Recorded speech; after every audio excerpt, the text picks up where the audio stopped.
nephron, that is kidney tubule or uriniferous tubule or renal tubule.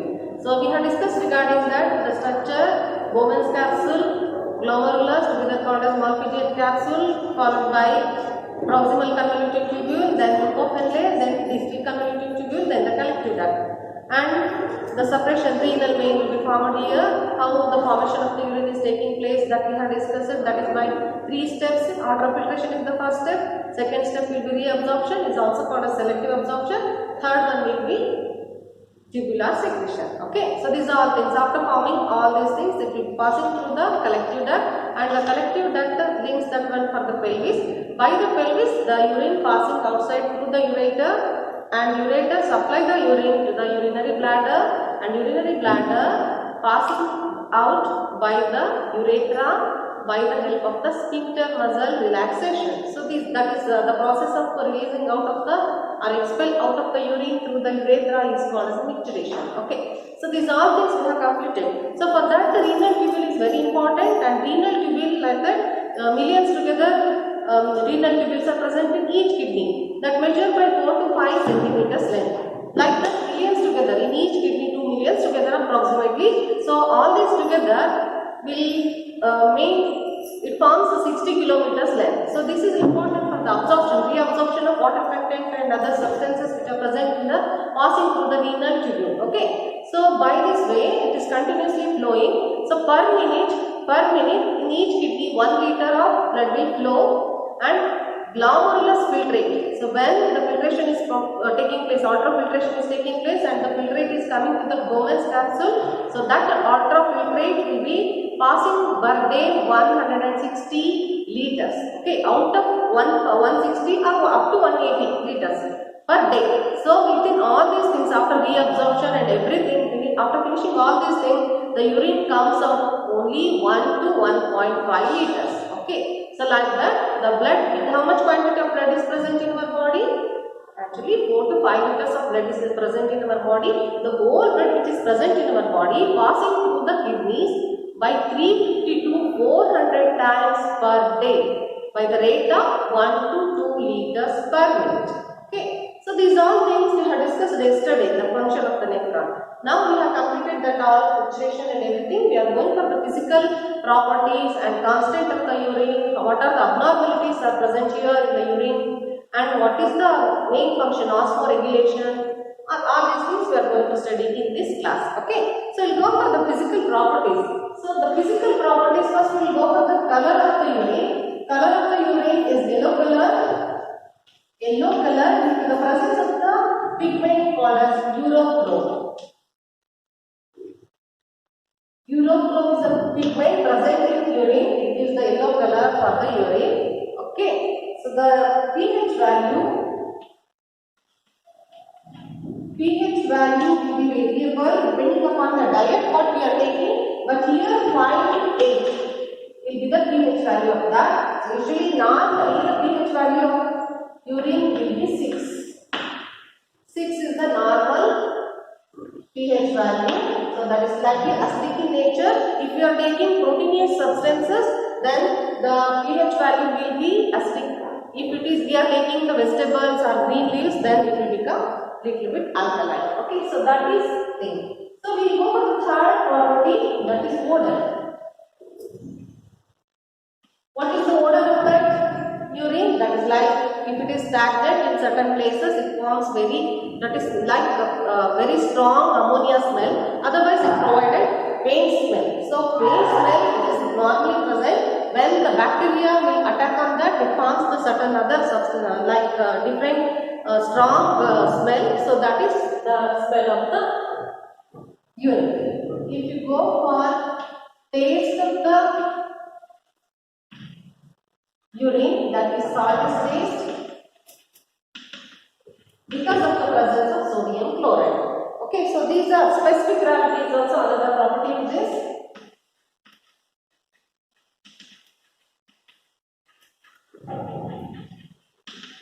That will be 1.003 to 1.031. That is the specific gravity of urine. Okay, so that is these are the physical properties. Color, yellow color due to the presence of urochrome in the one time when you asked in the board examination. Give reason for the yellow color of the urine. Urine is yellow color. Give reason. So you have to write this contain the pigment urochrome. That's why it is yellow color. Okay. So it is also these are the volume also. Yeah. Today I said that regarding the volume. How much volume will produces here? How much quantity of urine will pass outside per day? So that will be 1 to 1.8 liters. Though the autofiltration, after autofiltration, larger quantity 160 liter of glomerulus filtrate will also be released also. After reabsorption, only 1 to 1.8 liter of urine will be formed. So these are the physical properties. What are the constant of urine? So urine contains 95% of water. Okay. So only 5% of solid substances are present here. So these solid substances are in the form of organic and inorganic solids. So the organic substances, some inorganic.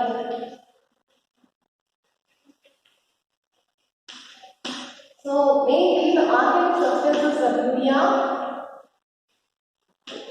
creatinine,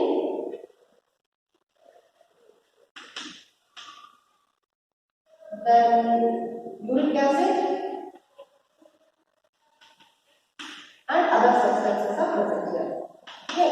So whereas inorganic substances are sodium chloride,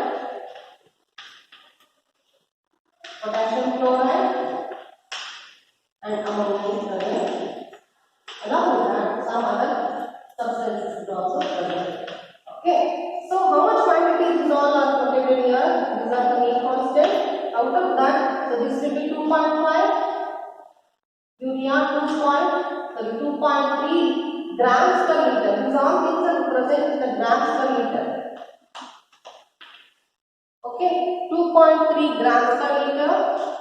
Creatinine 1.5 grams per liter, and uric acid 0.7 grams per liter, and other substances 2.5 grams per liter.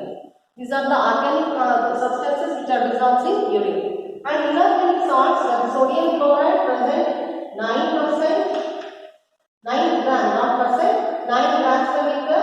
Potassium chloride is present 2.5 grams per liter, and ammonia is present 0.6 grams per liter, and other substances will be 2.6 grams per liter. Okay, so this is the main constant of urine. Along with that, some antibiotics will be added by the tubular secretion. Whatever the drugs we are taking, penicillin and other things, this will added along with that. And any chemical substances releases from the body, hormones also be added here, and some unwanted vitamins. So these all things also added along with this. This is the main constant of the urine. So there are certain abnormalities present in the urine. So what are the abnormalities? We will study that one. Okay. Abnormalities. First one is hematuria. So what is hematuria?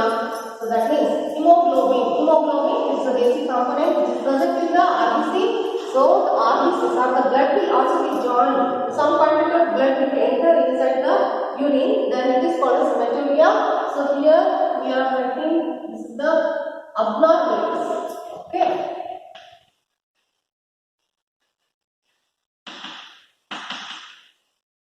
In urine. Okay. So the first one, hematuria.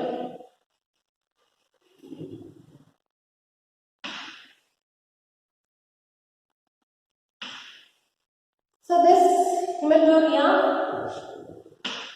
okay, so this is due to the presence of little quantity of blood is entered inside the urine. This is for the reason, there are three reasons are there for the hematuria. First one is urinary infection. Urine tract fills certain places, ureter or urinary tracts. So along with that, any part of the urinary system will be affected by some infection. So then some little quantity of blood will be added along with the urine. Apart from that, one more is the tumor. Some tumor will be formed in the urinary system. So this will also lead certain quantity of the blood inside the urine. Apart from that, one more is very important, that is the kidney stones. So by the kidney stones also, stones also, this is not a stone. Actually, this is the formation of calcium oxalate as well as the uric acid.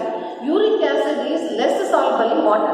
Got it? So uric acid, it crystallizes, it is less soluble in water. Some places it will be crystallizes and deposited in certain places in the form of stone. Or calcium oxalate. Calcium oxalate also deposited in the form of crystal and it forms some solid like structure. So we call that one as the stone, kidney stone. Okay. So these are very sharp edges. So they are very hard. So actually the uric acid, if it is deposited in the kidney, then it forms the kidney stone. Sometimes it will be deposited in the knee. In the joint also it is present, so it will be deposited. So by depositing in that particular area, it leads to swelling and certain joint pain will also be started in that place. Stiffness will be given by that. So the joint pain will started in that area. This is due to the uric acid. So uric acid is slightly soluble in water, less soluble in water, hence it will deposit, has the capacity to deposit. It crystallizes and deposit in certain places. So that is also one reason for the kidney stone, as well as the calcium oxalate is also depositing in the form of crystal. So it will be in the stones that will be in the kidney. So when these are very smaller in size, the stones are smaller in size, by drinking plenty of water they can come out, run out through, along with the ureter, that is the tube. So while coming through the ureter, there will be certain, this is hard substances, calcium oxalate especially, you might have observed that the sugarcane leaves will be very hard, they will be very sharp. If it is passing through our skin, it damages the tissues also. Like that, calcium oxalate is present in the edge of the leaf section. So like that, so this oxalate, calcium oxalate, when it is passing through that, this stone is passing through the ureter, then it may touches the ureter and damages the part of the tissues. Okay, by that way, little quantity of blood will be leaked out from that and join into the urine. So this is the way how the hematuria is taking place. Uric acid, both the ways it is joining, and kidney stones. This is the tendency of certain people will happen. That's why what you have to do, children. Regularly, our body should get rid of all the toxic substances. If it is depositing in our body, it creates a lot of problems for us. So we have to drink plenty of water. At least 3 liters of water should be drink by you every day. Each and every day you have to drink at least 3 liters of water, so that it will replenish everything, whatever the toxic substance, that is urea, uric acid, ammonia, along with that any other things are there, everything will be cleaned out from the body, so that we will be free from all these things and our body working method will be properly running. Otherwise it hampers the functioning of our body. Okay, so kidney stone, this is hematuria. Another abnormality which is present in the body will be glycosuria. Glycosuria. What is glycosuria? The glucose content which is added in the urine. So why the glucose content will be added in the urine? Because due to the lack of insufficient supply of insulin. So what is insulin? Insulin is the hormone which is produced by the beta cells which are located in the pancreas. Pancreas, one organ you know. So that pancreas consists of certain tissues, that is isolate of Langerhans. So these tissues will produce, they have certain cells. Beta cells are there, alpha cells are there, delta cells are there. So these cells will produce a certain type of hormones. Out of all these things, insulin is the main thing. Insulin is produced by the beta cells. Beta cells of pancreas produces insulin. What is the function of insulin? It reduces, it maintains the blood sugar level. Okay. So if any increase in the blood sugar, that will be controlled by the help of the insulin. Here the insulin directly it will not do, it acts as a catalyst here. So here it stimulates the other part of the muscles to utilize more and more glucose content, or else it stimulates the liver to convert the extra glucose into glycogen. Okay, by that way the glycogen will be stored in the body, and the how much quantity of glucose is required for the body for its performance, that will be released to the main bloodstream. So that function will be done by insulin. Suppose the insulin is insufficient, so then it will not turn. There is nothing is present there to convert the extra glucose into glycogen, isn't it? So that time what happened? The extra glucose which is coming to the bloodstream enters into the kidney for filtration process, but here the absorption is taking place, that you know. The first part, PCT will absorb the glucose content but not all the quantity. There is a limitations for that also. So it is heavy loaded here. So this heavy loaded glucose content will be passing outside along with the urine. that is nothing but the glucosuria, means the glucose content is present in the urea. So the person who is suffering from such type of problem, they are called as diabetic patient. So the diabetic patient, that's commonly we are calling as diabetic patient, diabetes. Okay. So the diabetes, there are two types of diabetes again. One is diabetic mellitus. So diabetic mellitus means that is insufficient of insulin will produces here.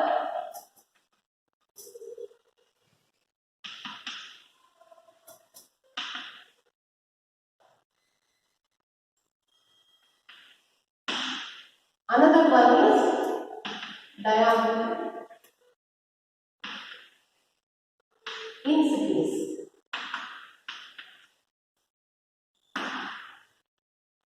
Okay, diabetes mellitus and diabetic mellitus and diabetes insipidus. Okay, so like the two types. So diabetic mellitus means the glucose content will be more because of the insufficient secretion of insulin here. That you know. Okay, here this urine will be sweetest taste. It gives sweetest taste. Naturally, the taste of that urine will be salt because of the presence of sodium chloride. Whereas here in the diabetic patient, that will be sweetest taste. So it is awkward to heard that one, but usually the diabetic patient will become gathered by some ants. They start eating this one because of the taste here. Okay. And what is the diabetes insipidus? Insipidus is different again. So insipidus here, this is tasteless. The urine will be tasteless. Why the urine will be tasteless? Because there is one important hormone which is produced by the posterior pituitary gland. Clear?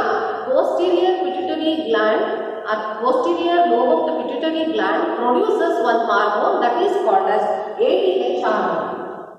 ADH hormone will be produced here, that is called as antidiuretic hormone. This antidiuretic hormone, which is responsible for the maintenance of the water content to reabsorb in the convoluting tubule. That is proximal convoluting tubule and leukophil length, that is the convoluting tubule. So larger quantity of water will be reabsorbed by this proximal PCT. Okay. So here the ADH hormone will produces so that it controls, it is helpful. It makes the reabsorption of larger quantity of water molecule from which is present here, passing through that, and by observing like that, it maintains the constant of the blood sugar, water level. Okay, so this work will be done by ADH hormone. So due to the insufficient supply of ADH hormone, what happened? So the reabsorption will not take place properly. Efficiently, it will not take place. So what happened? Naturally, so a larger quantity of water will be moving outside in the form of urine. So when larger quantity of water content will be moving outside, so naturally the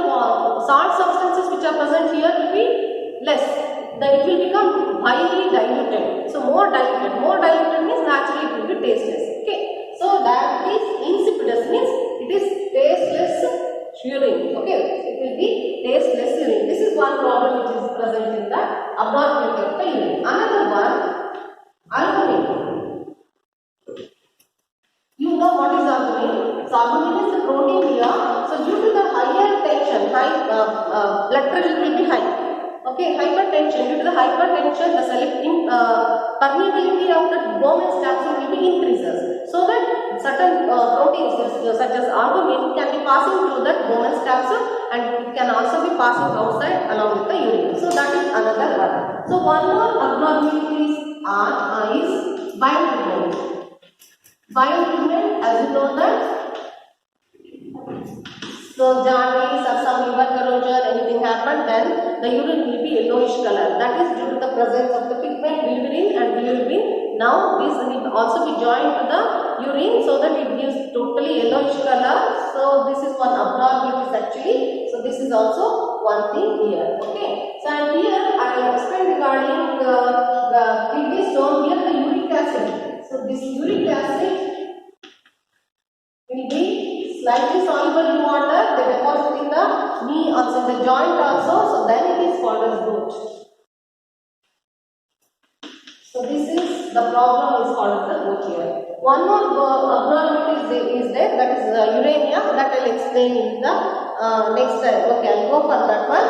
So that is osmoregulation. We will go for osmoregulation now. That is the function of kidney. Kidney has so many functions, you know, already we have discussed that one. So kidney is helpful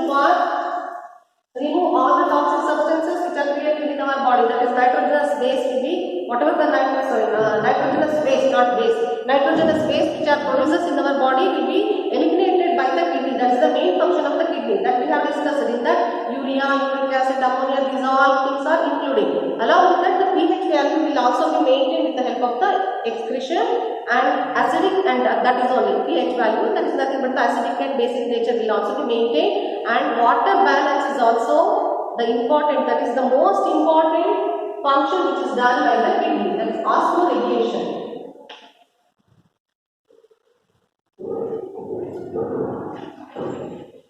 So what do you mean by osmoregulation? The regulation of the osmotic pressure.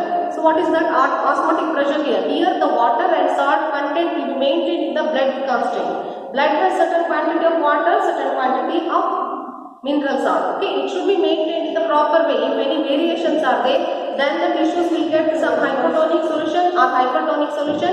So it may affect, hamper the working method of the body, so that it affects in different way. The body will be upset. So the cells will die. Then the person leads the death. So to avoid all these things, it has to maintain. So how can we maintain? That is by the kidneys. Okay, by osmoregulation is the main thing here. Osmotic pressure will be maintained, or it is a process of maintaining the water and mineral salt balance in the body. That is osmoregulation. So for example, in the winter season we will drink plenty of, we will not drink plenty of water because it is too much cool and urination will be more. Though we are drinking less water, but the urination is taking place in larger quantity. So what is the reason that? So because the perspiration, that is the sweating, will not take place in the proper way. So due to the less quantity of sweating, or there is no sweating also for some people.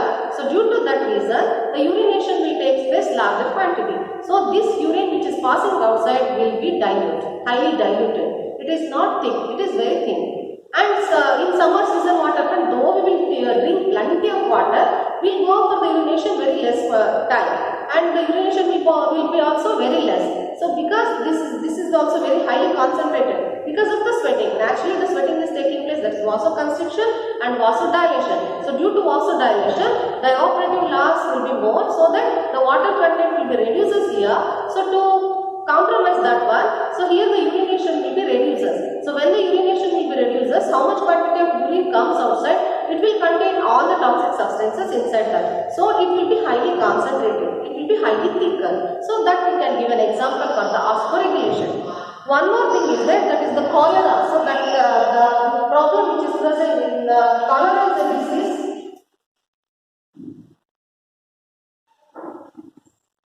So during that time, continuous vomiting and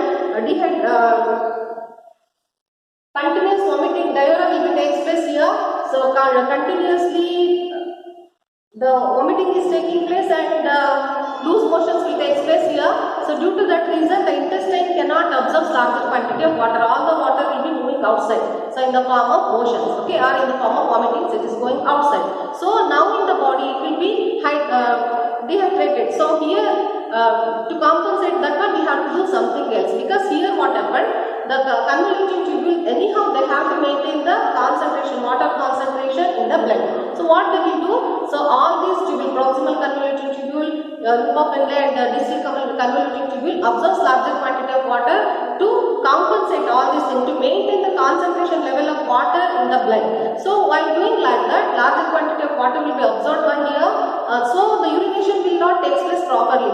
So along with that water, it also absorbs a little quantity of urea. So this little quantity of urea is continuously absorbing. So by that way, the most quantity of poisonous substance, that is the urea, will be accumulated in our body. So this accumulation, so the problem which is released by this way is called as uremia.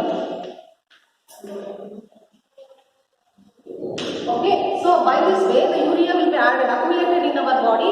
It leads a big problem and it makes the whole body poisonous. We cannot survive for longer period of time. So to replenish immediately, we have to give the treatment. What treatment can be given? So the saline, the glucose saline can be provided for the body directly to remove all the substances here. The osmotic pressure can be maintained along with that, remove the toxic substances, or else we have to supply the ORS. So that is oral rehydration solution should be given for that. So by giving like that, the water level will be maintained in the body. So the urine can pass outside, all the unwanted thing, that is the metabolic waste, will be get rid of the body. So by this way we can control this problem which is created by the uremia. Okay, that is by the cholera. Cholera leads to uremia. Okay, so these are the abnormalities we have studied which is present in the urine. And the lastly, finally, we'll say suppose all these things have happened, the kidney is failed, one of the kidneys failed now. So what can be done? Okay, no problem. Another kidney has millions together kidney tubules, it can manage everything, no problem at all. One kidney failure is there, it's not a problem at all. Suppose both the kidneys are failed, they will not functioning properly. Then what we have to do? So then we have to go for artificial kidney filtration process, that is called as dialysis. Artificially the filtration process is taking place to remove all the urea, uric acid and ammonia by the body. The process is called as artificial dialysis, artificial kidney, that is dialysis. So here there is a device, what they are doing, they will take the patient arm, so for that arm, radial arm is there. So in the wrist region, they will take that artery, connect the artery to that artery, the blood will flow, let the flow. Then there is a device which is collecting certain cellophane tube. So cellophane tube, along with that, certain suspended fluid will also be present inside that. Some porous will also be present. How the kidney is functioning? The similar manner the device will be arranged. So through the porous, all the substances passing through and the filtration of all urea, uric acid and ammonia will be taking place there, and that will be separated out. After purifying, all this blood will be again connected with another vein. So two connection will be given. One is for the radial artery, another one will be the vein. So like that, so in the arm, only one single arm that will be provided. So like this, the dialysis can be takes place for the person to free from these toxic substances present in the body. So suppose both the kidneys are failure and it's very serious case, then it should be taken 12 hours the dialysis, and that can also be taken for twice a week. So like this. So this is alternative method, but this is not permanent solution. So what we have to do? We have to get rid of all these things. How can we maintain all these things? By drinking plenty of water. At least 3 liters of water should be drank regularly, so that we can free from all the toxic substances. We will be safer side, we will be healthy. Okay. So I hope all my children will follow the method. So drink plenty of water. By this, I will complete this lesson, excretory system. In the next class, I will start the new lesson. So thank you. Have a nice day, children.